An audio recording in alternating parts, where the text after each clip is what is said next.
Era difícil, havia sempre o medo de estar fantasiando as coisas, querendo parecer mais em contato com o invisível do que realmente estava, mas venceu o medo do ridículo e foi em frente.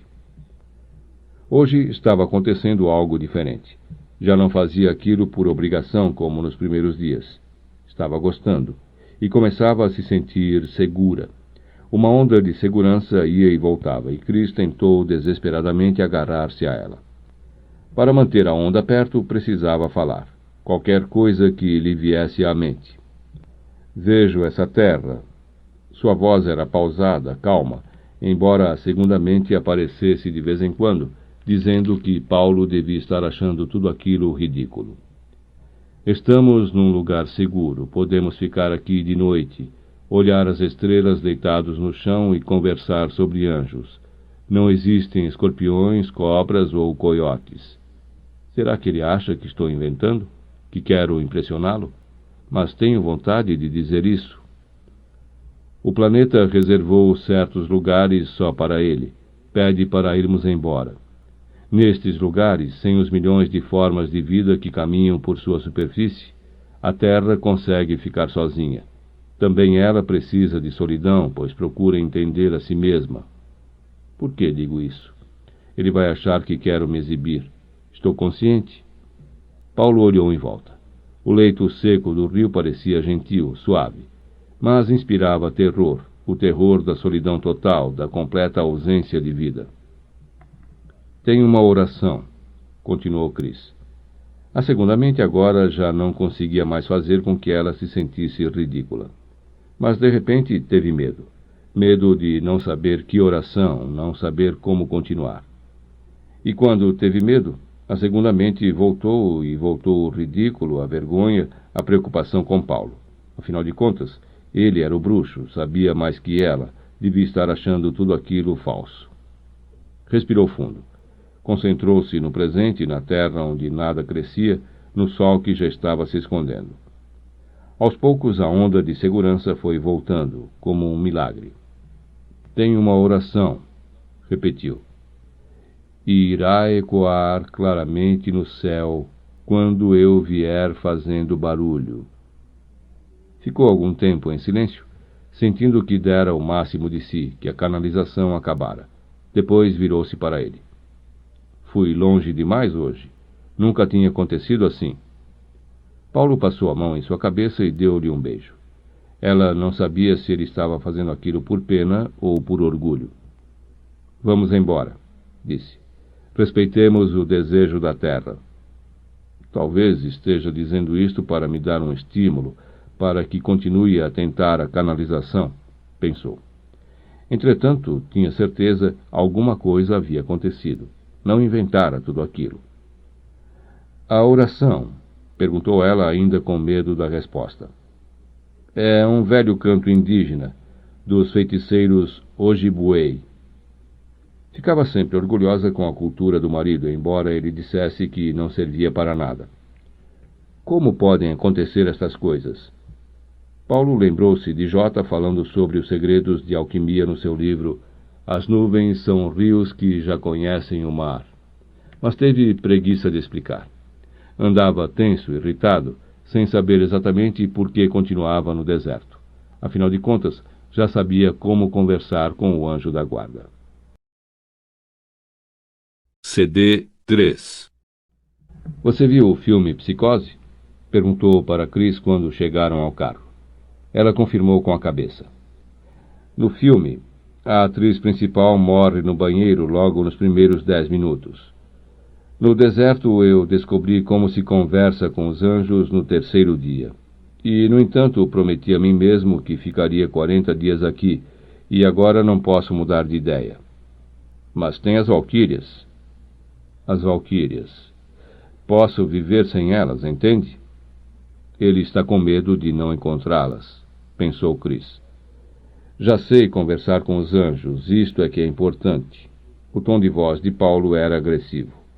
Estava pensando nisso, respondeu Chris. Você já sabe e, entretanto, não quer tentar. Este é o meu problema, Paulo disse para si mesmo enquanto ligava o carro. Preciso de emoções fortes, preciso de desafios. Olhou para Chris. Ela lia distraída o manual de sobrevivência no deserto que tinham comprado numa das cidadezinhas por onde passaram. Deu a partida no carro. Começaram a andar por mais uma daquelas imensas retas que pareciam não acabar nunca.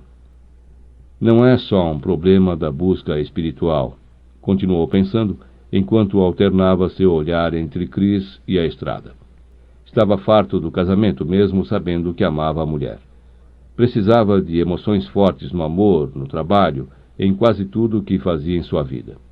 Assim, contrariava uma das mais importantes leis da natureza. Todo o movimento precisa de repouso. Sabia que, se continuasse dessa forma, nada em sua vida duraria muito. Começava a entender o que J queria dizer com a gente destrói aquilo que mais ama. 2 dias depois chegaram a Gringo Pass, um lugar que tinha apenas um motel, um mini-mercado e o prédio da alfândega. A fronteira com o México ficava a apenas alguns metros, e os dois tiraram uma série de fotografias de pernas abertas com um pé em cada país. Foram até o mini-mercado. Perguntaram sobre as valquírias e a dona da lanchonete disse que tinha visto aquelas lésbicas na parte da manhã, mas não estavam mais ali. Seguiram para o México? Quis saber Paulo. Não. Pegaram a estrada em direção a Tucson. Andaram de volta até o motel e sentaram-se na varanda. O carro estava estacionado bem na frente deles. Veja como este automóvel está cheio de poeira, disse Paulo depois de alguns minutos. Quero lavá-lo. O dono do motel não vai gostar de saber que a gente está usando água para isso. Estamos no deserto, lembra? Paulo não disse nada. Levantou-se, tirou a caixa de lenços de papel do porta-luvas e começou a limpar o carro. Ela continuou na varanda. Ele está agitado. Não consegue ficar quieto, pensou Chris. Quero lhe falar algo sério, disse. Você tem feito bem seu trabalho, não se preocupe, respondeu ele, enquanto gastava um lenço de papel atrás do outro. É justamente sobre isto que quero lhe falar, insistiu Chris. Não vim aqui para fazer um trabalho. Vim porque achei que nosso casamento estava acabando. Ela também está sentindo isso, pensou ele, mas continuou concentrado em sua tarefa. Sempre respeitei sua busca espiritual, mas tenho a minha, disse Chris. E vou continuar tendo, quero deixar isso bem claro. Vou continuar indo à igreja. Também vou à igreja. Mas isso aqui é diferente, você sabe. Você escolheu esta maneira de comunicar-se com Deus e eu escolhi outra. Sei disso.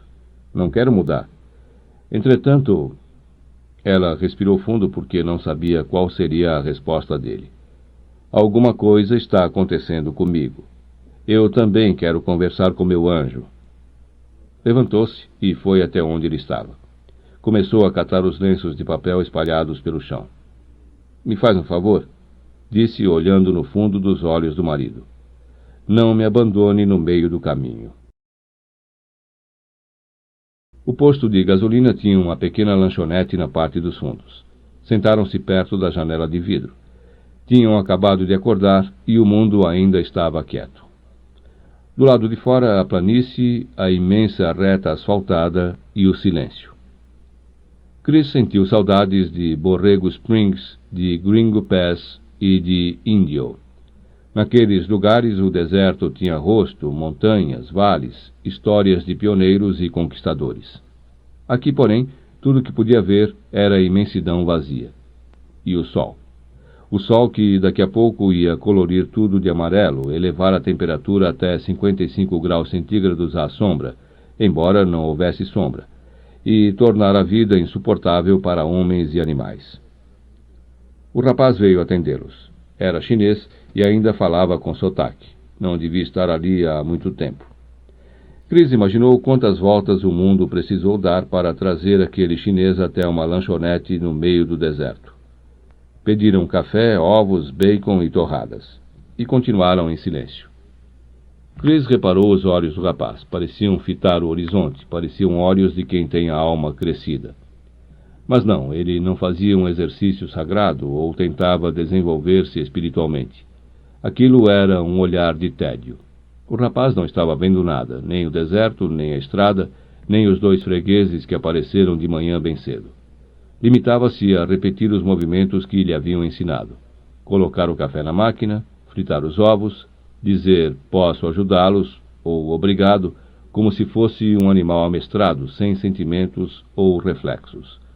O sentido de sua vida parecia ter ficado na China ou desaparecido na imensidão da planície sem árvores ou rochedos. O café chegou. Começaram a tomar sem pressa, não tinham onde ir.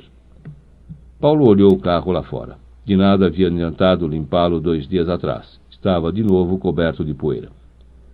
Escutaram um pequeno ruído ao longe. Daqui a pouco ia passar o primeiro caminhão do dia. O rapaz deixaria de lado seu torpor, os ovos e o bacon, e iria olhar para fora tentando identificar alguma coisa, querendo sentir-se parte de um mundo que se movia, que passava na frente da lanchonete. Era tudo o que ele podia fazer. Olhar de longe e ver o mundo passar. Provavelmente já não sonhava mais em largar a lanchonete um dia e pedir carona em um daqueles caminhões. Estava viciado em silêncio e vazio. O ruído começou a aumentar e não se parecia com o motor de um caminhão. Por um instante, o coração de Paulo encheu-se de esperança. Mas era apenas esperança, nada mais. Procurou não pensar nisso. Aos poucos, o ruído foi crescendo. Chris virou-se para ver o que acontecia lá fora. Paulo manteve os olhos fixos no café. Tinha medo de que ela percebesse sua ansiedade. Os vidros do restaurante tremeram levemente com o barulho. O rapaz parecia não dar muita importância, conhecia aquele ruído e não gostava dele. Mas Chris estava fascinada. O horizonte enchera-se de brilho, o sol refletia nos metais, e, na sua imaginação, o barulho parecia sacudir as ervas, o asfalto, o teto, o restaurante, as vidraças.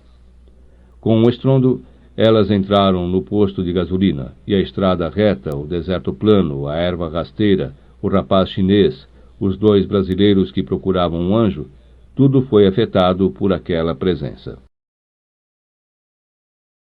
Os belos cavalos deram voltas e mais voltas no posto, perigosamente próximos um do outro, os chicotes estalando no ar, as mãos enluvadas brincando com a habilidade e o perigo. Elas gritavam como os cowboys tocando seu gado, queriam acordar o deserto, dizer que estavam vivas e alegres por causa da manhã. Paulo tinha levantado os olhos e olhava fascinado, mas o medo continuava no seu coração. Podia ser que não parassem ali, que estivessem fazendo tudo aquilo apenas para despertar o rapaz chinês, explicar para ele que ainda existia vida, alegria e habilidade. De repente, obedecendo a um sinal invisível, os animais pararam. As valquírias desceram. As roupas de couro, os lenços coloridos tapando parte do rosto, deixando só os olhos de fora para não respirarem a poeira. Tiraram os lenços e esfregaram nas roupas negras, sacudindo o deserto de seus corpos. Depois colocaram-nos no pescoço e entraram na lanchonete. Eram 8 mulheres. Não pediram nada. O rapaz chinês parecia saber o que queriam. Já estava colocando ovos, bacon, torradas na chapa aquecida. Mesmo com toda aquela gente, ele continuava parecendo uma máquina obediente. — Por que o rádio está desligado? Perguntou uma delas. A obediente máquina chinesa foi lá e ligou o rádio. — Aumente, disse outra. O robô chinês colocou no volume máximo. A sensação era que, de repente, o esquecido posto de gasolina havia se transformado numa discoteca de Nova York. Algumas das mulheres acompanhavam o ritmo com palmas, enquanto outras tentavam conversar aos gritos no meio daquela barulheira toda. Mas uma delas não se movia, não se interessava pela conversa, nem pelas palmas, nem pelo café da manhã. Fixava o olhar em Paulo. E Paulo, apoiando o queixo com a mão esquerda, sustentava o olhar da mulher. Chris também olhou para ela. Parecia ser a mais velha, com os cabelos ruivos, encaracolados, compridos. Sentiu uma pontada no coração. Alguma coisa estranha, muito estranha, estava acontecendo, embora não soubesse explicar. Talvez o fato de ter olhado o horizonte todos aqueles dias, ou treinado sem parar a canalização, estivesse mudando a maneira de ver as coisas à sua volta. Os pressentimentos estavam presentes e se manifestavam. Fingiu não notar que os 2 se olhavam. mas seu coração dava sinais estranhos e não sabia se eram bons ou ruins. Tuck estava certo, pensava Paulo. Disse que seria muito fácil estabelecer contato com elas. Aos poucos, as outras valquírias foram percebendo o que se passava. Primeiro, observaram a mais velha e, acompanhando seu olhar, viram a mesa em que Paulo e Cris estavam sentados. Já não conversavam mais e não acompanhavam com o corpo o ritmo da música. "Desligue o rádio", disse a mais velha para o chinês. Como sempre, ele obedeceu. Agora, o único ruído que se podia ouvir era dos ovos e do bacon fritando na chapa. A mais velha levantou-se e dirigiu-se até a mesa. Ficou em pé ao lado dos dois. As outras acompanhavam a cena. "Onde arranjou este anel?" perguntou. "Na mesma loja em que você comprou seu broche", respondeu ele. Foi então que Cris notou um broche de metal preso na jaqueta de couro. Tinha o mesmo desenho do anel que Paulo usava no dedo anular da mão esquerda.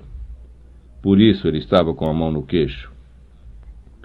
Ela já vira muitos anéis da tradição da lua, de todas as cores, metais e formatos, sempre na forma de uma serpente, o símbolo da sabedoria. Nunca, entretanto, vira um semelhante ao de seu marido. Uma das primeiras providências de Jota tinha sido entregar aquele anel, dizendo que assim ele completava a tradição da lua, um ciclo interrompido pelo medo. Era o ano de 1982 e ela estava com Paulo e Jota na Noruega. E agora, no meio do deserto, uma mulher com o broche, o mesmo desenho. As mulheres sempre reparam em joias. "O que você quer?" tornou a perguntar a ruiva. Paulo também ficou de pé. Os dois se olharam frente a frente. O coração de Cris apertou mais ainda. Tinha absoluta certeza de que não era ciúme. "O que você quer?" repetiu ela. "Conversar com meu anjo e mais uma coisa." Ela pegou a mão de Paulo, passou seus dedos no anel e pela primeira vez havia um toque feminino naquela mulher. "Se você comprou este anel na mesma loja que eu, deve saber como se faz", disse com os olhos fixos nas serpentes. "Se não comprou, venda para mim. É uma bela joia." Não era uma joia. Era apenas um anel de prata com 2 serpentes. Cada serpente tinha 2 cabeças e o desenho era muito simples. Paulo não respondeu nada. "Você não sabe conversar com anjos e este anel não é seu", disse a valquíria depois de algum tempo. "Sei sim, canalização." "Exato", respondeu a mulher. "Nada além disso. Eu disse que queria mais uma coisa." "O quê?" "Tuck viu o seu anjo, quero ver o meu. Conversar com ele frente a frente." "Tuck?" Os olhos da mulher ruiva percorreram o passado, tentando recordar quem era Tuck, onde vivia. "Sim, agora me lembro", disse. "Ele vive no deserto, justamente porque viu seu anjo." "Não, ele aprende a ser mestre. Esse negócio de ver anjo é pura lenda, basta conversar com ele." Paulo deu um passo em direção à valquíria. Cris conhecia o truque que seu marido estava usando. Ele chamava de desestabilização. Normalmente, 2 pessoas sempre conversam mantendo um braço de distância entre elas. Quando uma se aproxima demais, o raciocínio da outra fica desorientado, sem que perceba o que está acontecendo. "Quero ver meu anjo." Ele estava bem próximo da mulher e mantinha os olhos fixos nela. "Para quê?" A valquíria parecia intimidada. O truque estava dando resultado. "Porque estou desesperado e precisando de ajuda. Conquistei coisas importantes para mim e vou destruí-las porque digo a mim mesmo que elas perderam o sentido. Sei que é mentira, que elas continuam importantes, e se as destruir estarei destruindo a mim também." Ele mantinha o mesmo tom de voz, sem demonstrar qualquer emoção pelo que dizia. "Quando descobri que para conversar com o anjo bastava a canalização, perdi o interesse. Não era mais um desafio, era algo que já conhecia bem. Então notei que meu caminho na magia estava prestes a acabar.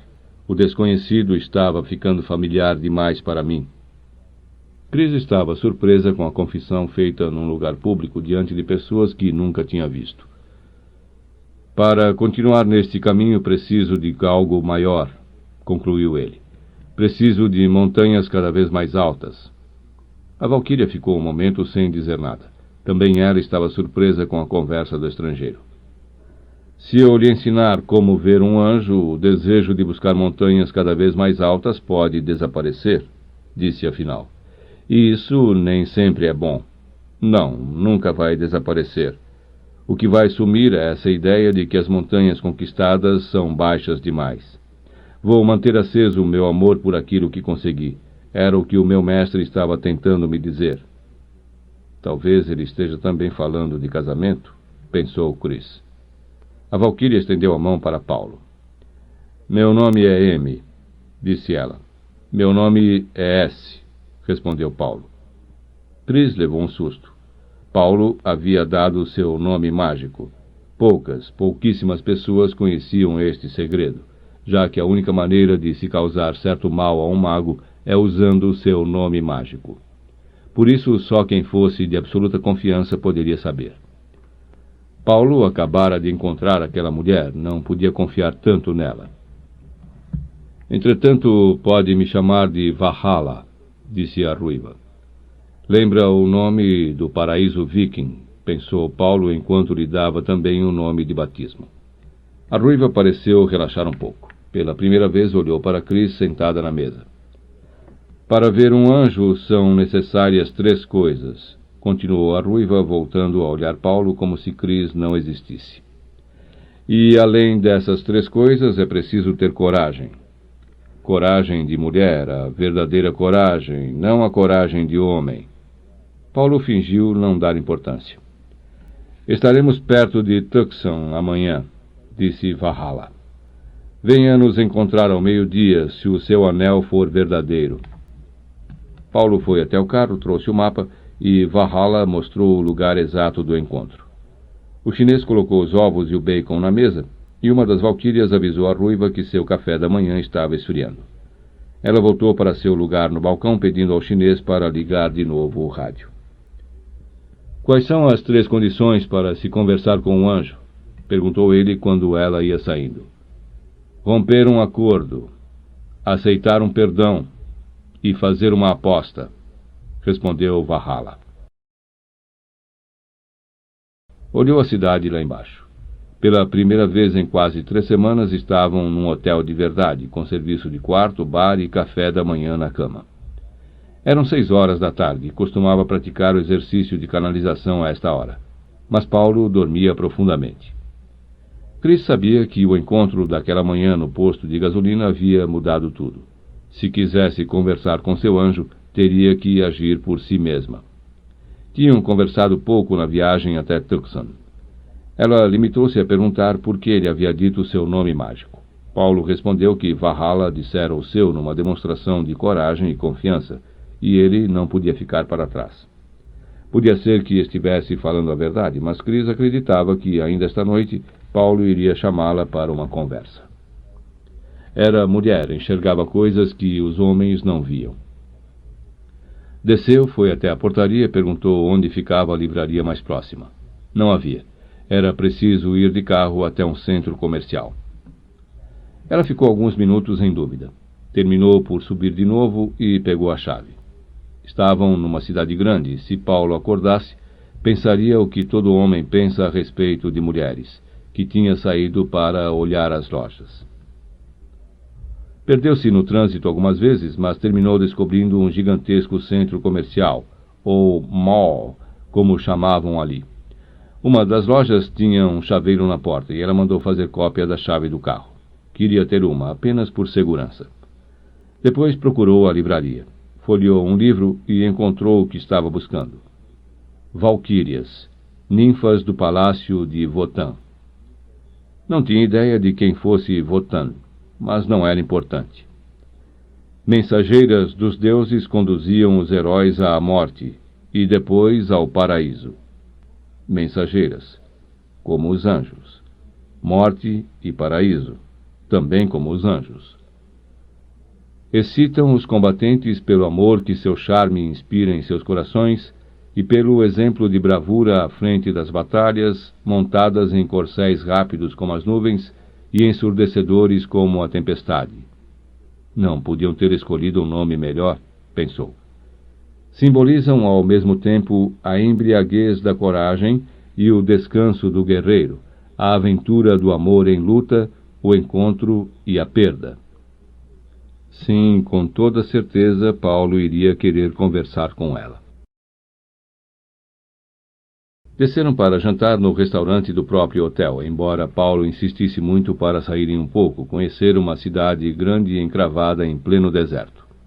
Mas Chris disse que estava cansada, queria dormir cedo, aproveitar o conforto. Passaram o jantar inteiro conversando trivialidades. Paulo estava exageradamente gentil. Ela conhecia o marido, sabia que procurava o momento certo. Então fingiu que prestava atenção em tudo e demonstrou muita animação quando ele disse que em Tucson havia o mais completo museu sobre o deserto de que se tem notícia. Ele ficou contente com seu interesse. Entusiasmado, disse que ali se podiam ver coiotes, cobras, escorpiões, tudo em total segurança e com informações sérias a respeito. Podia passar o dia inteiro lá. Ela disse que gostaria muito de visitar o museu. Vá visitá-lo amanhã, sugeriu Paulo. Mas Valhalla marcou ao meio-dia. Não é necessário que você vá. Estranha hora, ela respondeu. Ninguém fica andando muito tempo pelo deserto ao meio-dia. Nós aprendemos isso da pior maneira possível. Paulo também tinha achado estranho, mas não queria perder a oportunidade. Tinha medo de que Valhalla mudasse de ideia, apesar do anel e de tudo. Ele trocou de assunto e Chris ficou saboreando a ansiedade do marido. Voltaram a falar de coisas triviais por mais algum tempo. Beberam uma garrafa de vinho inteira e o sono veio rápido. Paulo sugeriu que subissem logo para o apartamento. Não sei se você deve ir amanhã, disse ele, enfiando a frase no meio de outra conversa. Já saboreara tudo o que queria. A comida, o lugar, a ansiedade de Paulo. Gostava de confirmar para si mesma que conhecia bem o homem a seu lado. Mas agora estava ficando realmente tarde, era hora de ser definitiva a respeito. Vou com você, de qualquer jeito. Ele ficou irritado, disse que ela estava com ciúmes e estragando o seu processo. Ciúmes de quem? Das Valquírias? De Valhalla? Que bobagem! Mas esta é a minha busca. Vim com você porque queria estar ao seu lado, mas existem certas coisas que preciso fazer sozinho. Quero ir com você, disse ela. A magia nunca foi importante em sua vida. Por que agora? Porque comecei. E pedi para não ser abandonada no meio do caminho, respondeu, colocando um ponto final na conversa. O silêncio era total. Chris estava sustentando há bastante tempo o olhar da mulher. Todos, inclusive Paulo, estavam de óculos escuros. Todos, menos ela e Valhalla. Tirara os óculos para que a Valquíria soubesse que estava olhando em seus olhos. Os minutos corriam e ninguém dizia nada. A única palavra pronunciada em todo aquele tempo tinha sido o olá de Paulo quando chegaram ao lugar marcado. O cumprimento ficara sem resposta. Valhalla aproximou-se e parou diante de Chris. E desde aquele momento nada mais havia acontecido. 20 minutos, pensou consigo mesma.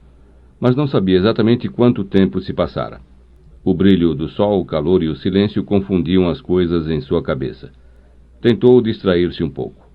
Estavam na base de uma montanha. Que bom, o deserto voltara a ter montanhas. Atrás de Valhalla havia uma porta cravada na rocha.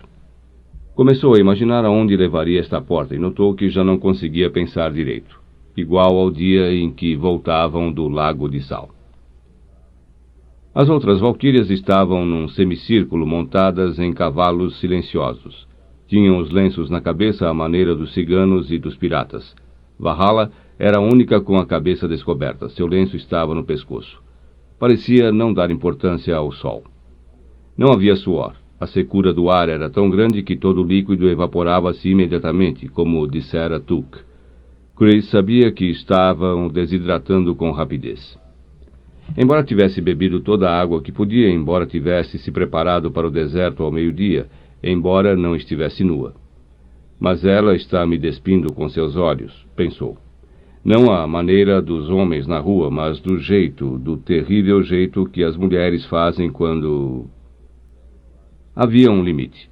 Ela não sabia qual era, nem como, nem quando, mas daqui a pouco o sol começaria a causar danos. Entretanto, todos continuavam imóveis, e tudo aquilo acontecia por causa dela, porque ela insistira em ficar perto. Mensageiros dos deuses conduziam os heróis à morte e ao paraíso. Tinha feito uma besteira, mas agora era tarde. Viera porque seu anjo havia mandado. Ele dissera que Paulo ia precisar dela naquela tarde. Não foi besteira. Ele insistiu que eu viesse, pensou. Seu anjo estava conversando com ele. Ninguém sabia, nem Paulo. Começou a sentir-se tonta e teve certeza de que ia desmaiar daí a pouco. Mas iria até o fim. Agora já não era mais uma questão de estar ao lado do marido, obedecer ao anjo, ter ciúmes. Agora era o orgulho de uma mulher diante de outra. Coloque os óculos, disse Valhalla. Esta luz pode cegar. Você está sem óculos, respondeu, e não está com medo. Valhalla fez um sinal, e de repente o sol parecia ter se multiplicado em dezenas deles. As valquírias estavam fazendo com que o sol refletisse no metal dos arreios, e dirigiam todos os raios para seu rosto. Ela viu um semicírculo brilhante, apertou um pouco as pálpebras e manteve seu olhar fixo na valquíria. Entretanto, agora não podia enxergá-la direito. Ela parecia crescer, e a confusão em sua mente aumentou. Sentiu que ia cair, e neste momento braços cobertos de couro a ampararam. Paulo assistiu Valhalla pegar sua mulher nos braços. Podia ter evitado tudo aquilo, podia ter insistido em que ficasse no hotel. Não importava o que estivesse pensando. Desde o momento em que viu o broche, soube a que tradição as valquírias pertenciam. Elas também tinham visto seu anel e sabiam que ele já fora testado em muitas coisas e seria difícil assustá-lo. Mas fariam de tudo para provar a fibra de qualquer estranho que se aproximasse do grupo, como sua mulher, por exemplo. Entretanto, não podiam impedir Chris nem ninguém, mas ninguém mesmo, de conhecer o que conheciam. Tinham feito um juramento. Tudo o que estava oculto precisava ser revelado. Chris estava agora sendo testada na primeira grande virtude de quem busca o caminho espiritual: coragem. Ajude-me, disse a valquíria. Paulo aproximou-se e ajudou-a a segurar a mulher. Foram até o carro e a deitaram no banco de trás. Não se preocupe, vai voltar a si em instantes, com uma grande dor de cabeça. Ele não estava preocupado, estava orgulhoso. Valhalla foi até seu cavalo e trouxe um cantil. Paulo reparou que ela já havia colocado os óculos escuros, também devia ter chegado ao seu limite. Passou água na testa de Chris, em seus pulsos e atrás das orelhas. Ela abriu os olhos, piscou um pouco e sentou-se. Romper um acordo, disse, olhando para a valquíria. Você é uma mulher interessante, respondeu Valhalla, passando a mão em seu rosto. Coloque os óculos. Valhalla acariciava os cabelos de Chris. E mesmo que agora as duas estivessem usando óculos, Paulo sabia que continuavam se olhando. Andaram até a estranha porta da montanha. Ali, Valhalla virou-se para as outras valquírias. Pelo amor, pela vitória e pela glória de Deus. As palavras dos que conheciam anjos. A mesma frase de Jota. Os animais, até então silenciosos e imóveis, começaram a se mexer. Uma nuvem de poeira cobriu o lugar. As valquírias fizeram as mesmas brincadeiras do posto de gasolina, passando perto uma da outra, e minutos depois desapareciam num dos lados da montanha. Valhalla então se virou para eles. Vamos entrar, disse. Não havia uma porta, mas uma grade, na frente uma tabuleta. Perigo. O governo federal proíbe a entrada, infratores serão processados. Não acredite, disse a valquíria. Eles não têm como ficar vigiando isto. Era uma velha mina de ouro abandonada. Valhalla usava uma lanterna e começaram a andar com cuidado para não bater com a cabeça nas vigas do teto. Paulo notou que aqui e ali a terra havia deslizado. Talvez fosse perigoso mesmo, mas não era hora de pensar nisso. À medida que entravam, a temperatura ia descendo até tornar-se agradável. Ficou com medo de faltar ar, mas Valhalla andava como se conhecesse o lugar muito bem. Já devia ter estado ali muitas vezes, e continuava viva. Também não era hora de pensar nisso. Depois de 10 minutos de caminhada, a Valquíria parou. Sentaram-se no chão e ela colocou a lanterna no meio dos três. Anjos, disse ela. Anjos são visíveis para quem aceita a luz e rompe o acordo das trevas. Não tenho acordo com as trevas, respondeu Paulo. Já tive, não tenho mais. Não falo de acordo com Lúcifer ou com Satã ou com... De repente ela começou a falar o nome de diversos demônios e seu rosto parecia estranho. Não pronuncie esses nomes, interrompeu Paulo. Deus está nas palavras e o demônio também. Valhalla riu. Parece que você aprendeu a lição. Agora rompa o acordo. Não tenho acordo com o mal, repetiu. Falo do contrato de derrota. Paulo lembrou-se do que Jota dissera. O homem sempre destruía o que mais amava. Mas Jota não falara em acordos. Conhecia Paulo o suficiente para saber que seu acordo com o mal já fora rompido há muito tempo. O silêncio dentro da mina era pior que o do deserto. Não se ouvia absolutamente nada, exceto a voz de Valhalla, que parecia diferente. Temos um contrato entre nós. Não vencer quando é possível a vitória, insistiu ela. Jamais fiz um acordo desses, disse Paulo pela terceira vez. Todos fizeram. Em algum momento na vida, todos nós fizemos este acordo. Por isso há um anjo com uma espada de fogo na porta do paraíso, para deixar entrar apenas os que rompem este acordo. Sim, ela tem razão, pensava Chris. Todos fizeram. Você me acha bonita? Perguntou Valhalla, mudando de novo o tom de voz. Você é uma mulher linda, respondeu Paulo. Um dia, quando eu era adolescente, vi minha melhor amiga chorando. Saíamos juntas sempre, tínhamos um imenso amor uma pela outra, e perguntei o que se passava. Depois de muito insistir, ela terminou me contando que seu namorado estava apaixonado por mim. Eu não sabia, mas naquele dia fiz o acordo. Sem compreender direito por que comecei a engordar, a cuidar mal de meu corpo, a ficar feia. Porque inconscientemente achava que minha beleza era uma maldição, fez sofrer minha melhor amiga. Em pouco tempo passei a destruir também o sentido de minha vida, porque já não ligava para mim mesma. Até que chegou o momento em que tudo à minha volta tornou-se insuportável. Pensei em morrer. Valhalla riu. Como vê, rompi o acordo. É verdade, disse Paulo. Sim, é verdade, disse Chris. Você é linda.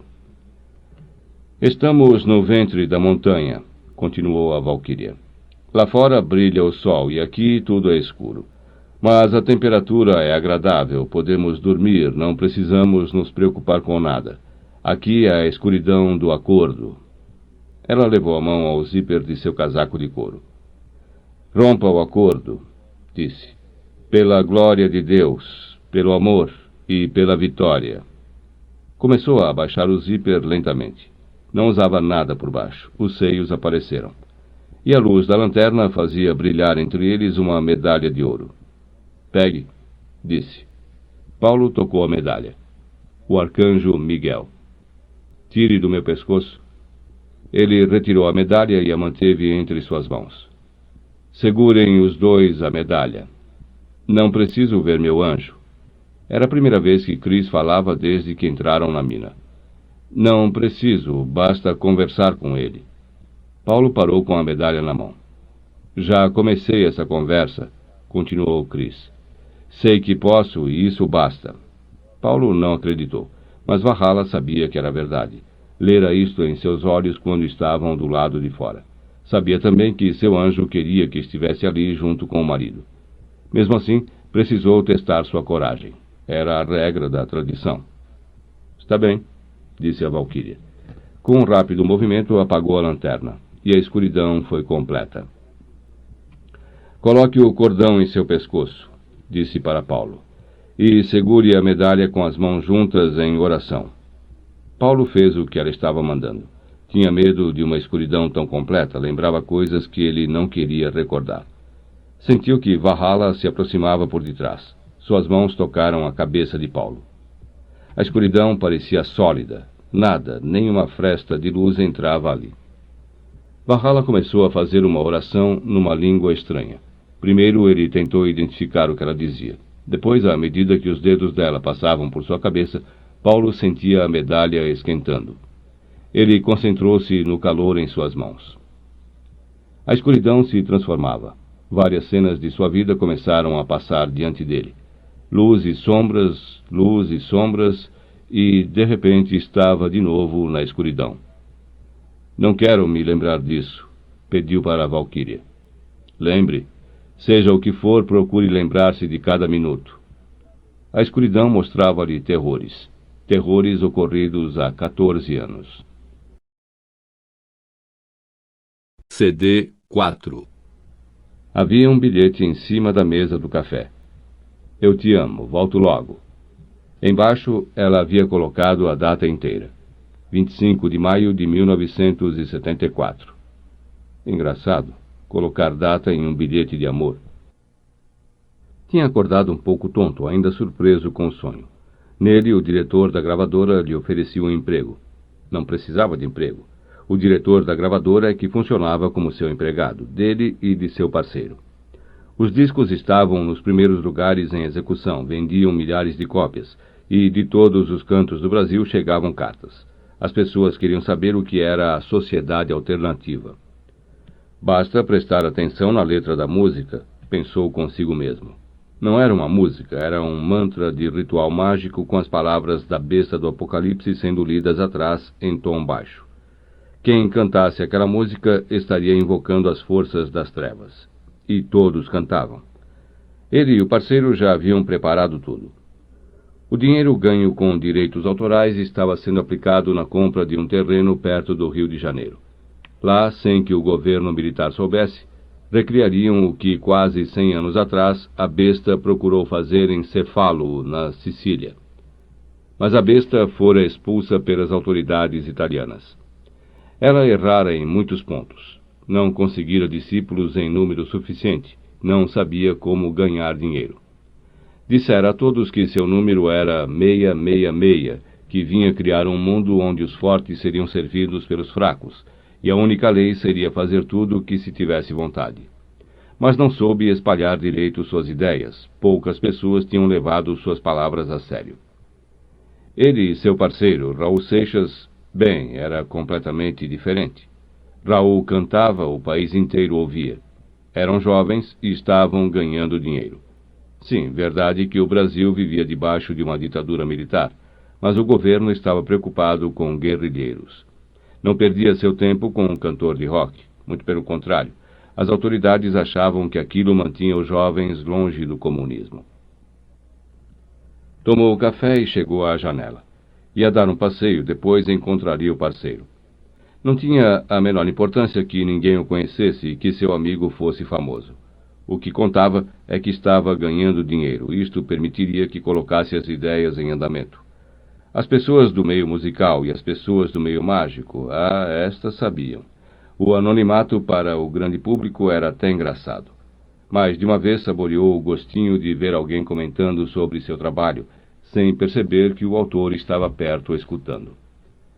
Voltou-se para colocar o tênis. Quando abaixou, sentiu uma vertigem. Levantou a cabeça. O apartamento parecia mais escuro do que deveria estar. Fazia sol lá fora, ele havia acabado de voltar da janela. Alguma coisa estaria queimando, um aparelho elétrico talvez, porque o fogão estava desligado. Procurou em todos os cantos. Nada. O ar estava pesado. Resolveu sair logo, calçou o tênis de qualquer maneira e, pela primeira vez, aceitou o fato de que estava passando mal. Pode ser alguma coisa que comi, disse para si mesmo.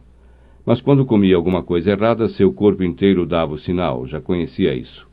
Não estava com enjoo nem vômitos, só aquela tontura que não queria passar. Escuro. A escuridão aumentava cada vez mais, parecia uma nuvem cinzenta à sua volta. Sentiu de novo a vertigem. Sim, tinha que ser alguma coisa que havia comido, ou talvez um efeito retardado do ácido, pensou. Mas não tomava LSD há quase 5 anos. Os efeitos retardados tinham desaparecido nos 6 primeiros meses e nunca mais voltaram. Ele estava com medo, precisava sair. Abriu a porta. A vertigem ia e voltava e podia passar mal na rua. Era arriscado sair, melhor ficar em casa e esperar. Tinha aquele bilhete em cima da mesa. Daqui a pouco ela estava em casa. Podia esperar. Sairiam juntos até a farmácia ou ao médico, embora detestasse médicos. Não podia ser nada grave. Ninguém tem ataque de coração com 26 anos. Ninguém. Sentou-se no sofá.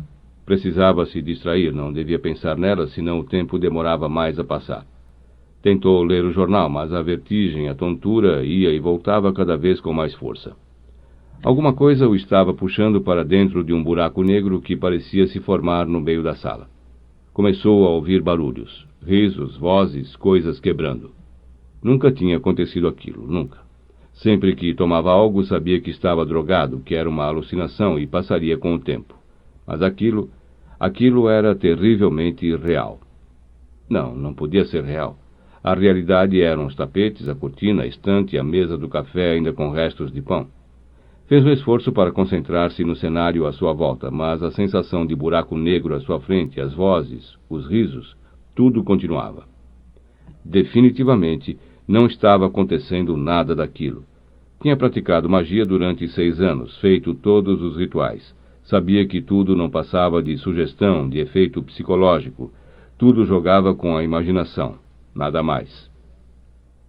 O pânico aumentava. A vertigem estava mais forte, puxando-o para fora do corpo, para um mundo escuro, para aqueles risos, aquelas vozes, aqueles barulhos reais. Não posso ter medo. O medo faz a coisa voltar. Tentou controlar-se, foi até a pia e lavou o rosto. Sentiu-se melhor, a sensação parecia ter acabado. Colocou o tênis e procurou esquecer tudo. Brincou com a ideia de contar ao parceiro que entrara num transe e tivera contato com os demônios. E foi só pensar nisso que a vertigem voltou mais forte.